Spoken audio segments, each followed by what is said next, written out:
Buen día, buenas ¿Qué, tardes. qué tal? ¿Cómo están? Muy bien, muchas gracias por conversar un rato conmigo. Eh, a ver, hoy probablemente se conozca un número de inflación por debajo del 2%. El gobierno va a decir, vieron, yo prometí algo y lo estoy cumpliendo. Y mucha gente está diciendo, sí, ¿al costo de qué? Y el gobierno dice, no tenía demasiadas alternativas. ¿Era esto o la nada? ¿Había alguna forma de reencauzar la cuestión económica de este país sin este costo que algunos dicen estar pagando? A ver, lo que sí era necesario y que el gobierno hizo es un fuerte ajuste fiscal para terminar con el déficit fiscal primario, y de hecho lograron superávit primario. Eso es como una primer condición necesaria Sí. para decir, bueno, ahora combato la inflación en serio. Eh, Se hizo, uno puede decir, bueno, ¿cómo se hizo? Y si hicieron las cosas bien, cuánto fue de... Porque venía el gobierno venía con un discurso muy dolarizador, después se desdijo, empezó a decir el peso va a ser como una roca. Entonces hubo una cantidad de cosas que afectaron, porque quedaron muchas zozobras en un momento, con la idea que el dólar se iba a 2.000, a 3.000 o lo que sea, Sí. y después eso creó también un síntoma general de dólar barato, cuando las cosas se estabilizaron.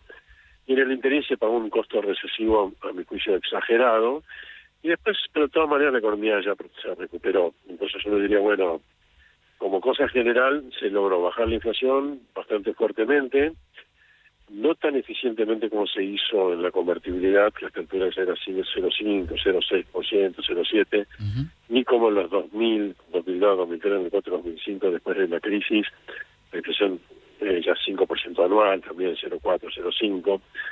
Menos eficientemente, pero se logró bajar la inflación fuertemente y estamos esperando hoy que el número de 2% o algo menos, con lo cual es un éxito del gobierno. Y uno dice, bueno, se pudo haber hecho mejor, se pudo haber hecho mejor, pero no, eso no le quita mérito al hecho de haberlo logrado, de haber hecho un ajuste inicial muy fuerte fiscal, que después hay que pasar en vez de la, ¿cómo lo puedo decir? En vez de la motosierra hay que convertirla en un bisturí, Claro. porque la situación es compleja, entonces no se puede simplemente cortar gastos a mansalva, sino que hay que buscar una manera inteligente de hacerlo. Entonces, bueno, en fin, pero eso ya es una discusión adentro de la caja, en el sentido de decir, bueno, mira, vos primero tenías que sí o sí bajar el déficit, ok, bueno, el gobierno lo logró y la baja inflación es resultado de eso, ¿no? Claro. Y de tener, digamos, con el baja del déficit también puedes tener un control sobre el dólar y también con eso tenés un control sobre la inflación. Entonces son varios factores que te ayudan a tener la inflación cada vez más baja. Gabriel, le voy a trasladar una de las preguntas que más se está repitiendo en este momento en el grupo de gente que está viendo esta transmisión a través de YouTube, que es, si hay un consenso de que había que bajar el déficit fiscal, ¿por qué no se hizo en el gobierno de Alberto Fernández? ¿Por qué no se hizo en el momento que usted formaba parte del equipo de economía? A ver, cuando yo ingresó más unas semanas antes, el déficit fiscal primario, es lo que más importa, estaba yendo del 3,5% de déficit a la zona del 4% de déficit. Sí. Nosotros logramos llevar a la zona del 2,5, 2,2, 2,3.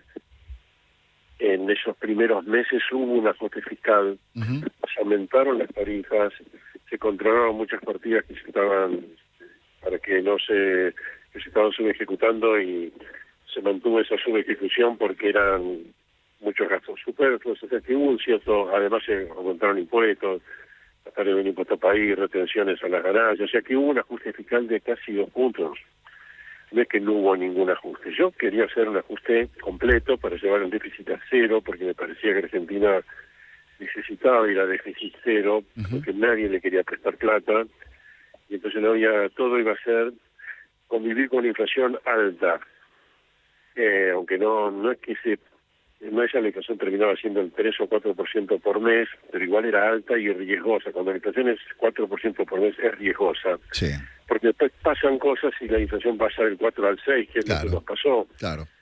Porque cuando vino la sequía, que eso fue un fenómeno a poco de andar, ya desde diciembre, nosotros empezamos en agosto, septiembre, en diciembre, enero, febrero, la sequía empezó a hacer estragos. Sí. Pero con la sequía no solo hubo un problema de dólares que fue grave, que cuando hay un problema de dólares tan fuerte que fue tirar 21.000 millones de dólares al mar, el dólar se dispara y con eso se disparan los precios y se hace más difícil controlarlo. Pero aparte hubo problemas puntuales. Antes de la sequía aislada, los tomates aumentaban 80%. Con la sequía hubo muchos problemas en frutas y verduras en general. Cambió el ciclo de la carne, que también subió muchísimo. O sea que la sequía trajo bastantes problemas, sobre todo en dólares, pero también en impactos de precios que dificultaron la baja de la inflación que había comenzado, que empezamos con 8% de inflación cuando asumimos y íbamos a la zona del 4%, que para mí era mucho y era peligrosa, pero no es que no se hizo nada.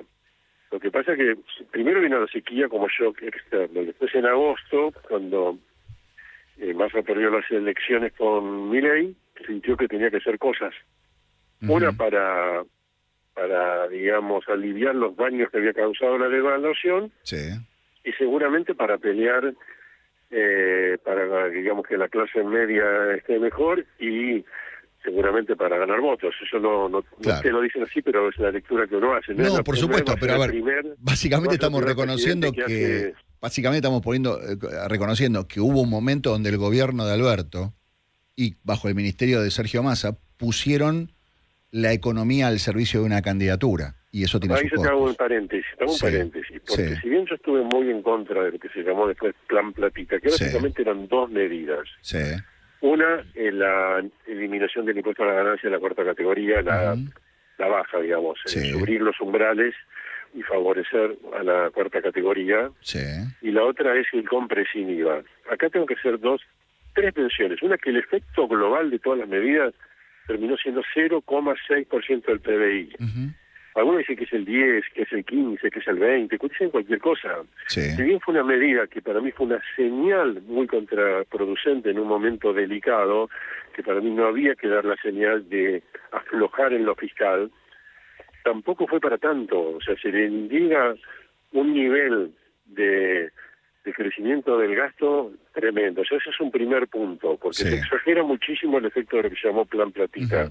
Las otras dos consideraciones son: la medida que tomó del compre sin IVA, Massa, fue prácticamente igual a la medida que tomó Macri cuando perdió las PASO, que le bajó el IVA a los alimentos.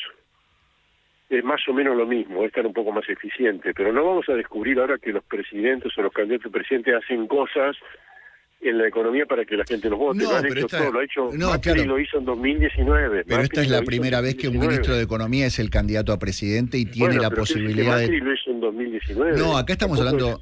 A ver, la particularidad que tiene todo esto es que un ministro de Economía, que es candidato a presidente, empieza a tocar las variables. Eso es una complicación. Tocó las variables económicas en beneficio de su candidatura y no en el beneficio del pueblo. Normalmente el candidato a presidente lucha con el ministro de Economía. Exactamente. En este caso no. En este caso usted tenía que luchar con el ministro de Economía, ¿no? Interna, claro. Pero bueno, la otra cuestión es que la otra medida, que fue la baja del impuesto a la ganancia, que era la más relevante, la votó Milei.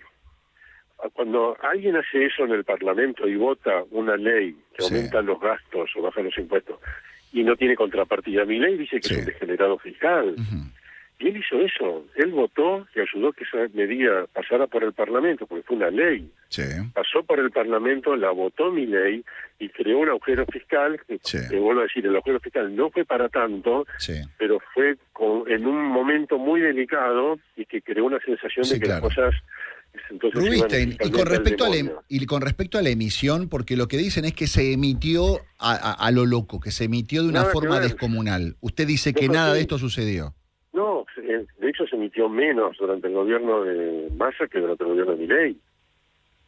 Esto, digamos, es la expansión de base monetaria. Por ejemplo, desde que el gobierno actual dice que la emisión es cero, la emisión de base monetaria, que es lo que importa, aumentó 50%. ¿Y qué diferencias hay entre lo que hace el gobierno ahora y lo que hicieron ustedes? Porque ustedes dejaron un momento que la inflación empezó a crecer, después está el debate de si la inflación de diciembre, enero era de Milei o era de ustedes, pero usted me estaba hablando de una inflación del 6, del 4, del 5, y llegamos a tener una inflación superior al 20%. Algunos dicen era de Milei, algunos dicen era de Massa, pero lo concreto es que llegamos a un pico de inflación. ¿Y por qué ahora lograron estar en menos de un año y medio en 2% de inflación? Digamos, la inflación se desbordó especialmente después de las PASO, donde ahí hubo un día letal, que fue el día de las PASO, donde aumentó el dólar libre, el contado con liquidación aumentó 20% en una hora, Sí. y a la mañana también se devaluó el oficial 20%. O sea que hubo una devaluación del 20% tanto del oficial como del paralelo, Ujú. y los precios aumentaron 20%, que nos tuvimos que reunir a veces ahí con las empresas para decir, flaco, Sí. ¿cómo aumentan 20%? Porque tus costos no son 20%, pero se creó una sensación de zozobra, Ujú. en parte, yo digo, culpa del gobierno, y en parte culpa de Milei, que con la dolarización, y habiendo ganado las PASO, Sí. el dólar se disparó. Normalmente cuando gana un candidato liberal, cuando ganó Macri a Cristina, antes de ganarle, pero digamos el dólar empezó a bajar. Sí. Cuando le fue bien a Macri en las PASO, el dólar empezó a bajar. Acá cuando le fue bien a Milei en las PASO, el dólar subió como loco. Y eso entonces, ¿por qué es así? Porque Milei venía con un discurso horrible en términos de defensa del peso. Sí. Ahora, dicho todo esto, bueno, la inflación, digamos, no se pudo controlar, porque Sí. se pasó del 4 al 5, al 6, al 6, después ya cuando llegó a las PASO pasó al 12 Obvio. de noviembre. Gabriel, también estamos Entonces, hablando de un dólar absolutamente artificial, digamos. Estamos hablando de un es dólar el que mismo era... dólar que ahora, no está artificial. Es No, tan pero el dólar artificial ahora es como libre, Gabriel. Ustedes estuvieron con cepo desde que empezaron hasta que se fueron. Y era un dólar Y bueno, pero quiero decir que absolutamente el dólar artificial. real, igual que el que sirve para la inflación, es cierto, el gobierno también el gobierno tuvo dos grandes aciertos ahora. Ujú. Eliminó el déficit fiscal y primario, y terminó liberando el cepo cuando Sí. logró la ayuda del Fondo Monetario, si no, no podía liberar el cepo. Nosotros buscamos esa ayuda del Fondo Monetario y del Tesoro Americano, y no lo conseguimos, porque no podíamos liberar el cepo Ujú. sin fondos frescos. Sí. Bueno, Milei lo logró, está bien, es mérito de él haberlo logrado, está muy bien. Milei dice que lo logró porque cumplió con un montón de cosas por encima de lo que le había pedido el Fondo Monetario Internacional, y lo que dicen es que ustedes no lograban cumplir con nada y estaban pidiendo No es permanentemente cierto un eso, porque perdón. durante varios trimestres se cumplió. Cuando llegamos nosotros, Sí. el programa estaba caído en el sentido que no se cumplían las metas. Cuando se fue Guzmán, Sí. nosotros logramos encauzar las metas, bajar el déficit, acomodarlo a lo que se había acordado con el fondo.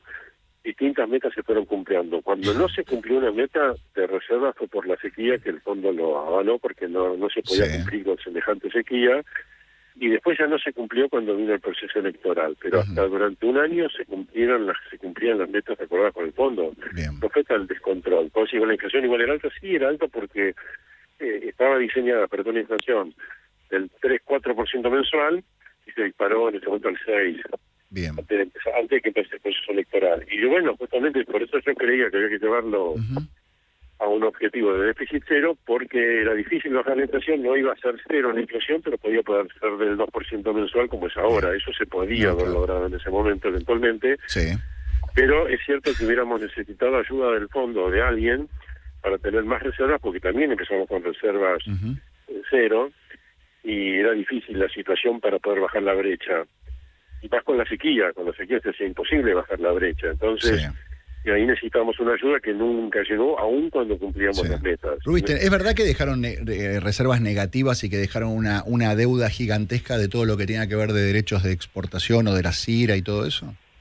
Bueno, reservas negativas, al menos 11.500, Sí. eso sí, eso fue así. Y se habla de 50.000 millones de dólares de exportaciones Hay ¿eso no es deudas con así? importadores que no son deudas del gobierno, De importación, perdón, no de pero exportación, sí. que eso se pensaba regularizar, como hizo este gobierno con un bono que ya se había hablado con las empresas, Ujú. para ir regularizando esas deudas, porque claro, en su momento se tomó la decisión de mantener un nivel de importaciones tal que la economía no se venga abajo. Podrá ser discutible o no, uno dice, no, tendríamos que haber provocado una flor de recesión. Ujú. Es discutible, porque a lo mejor en la flor de recesión caía la recaudación y no se lograba tanto Sí. mejorar la situación de divisas, que venía por una sequía que era por única vez, no era que una sequía permanente con los años. Entonces Sí. uno dice, bueno, en este momento, ¿qué decidís?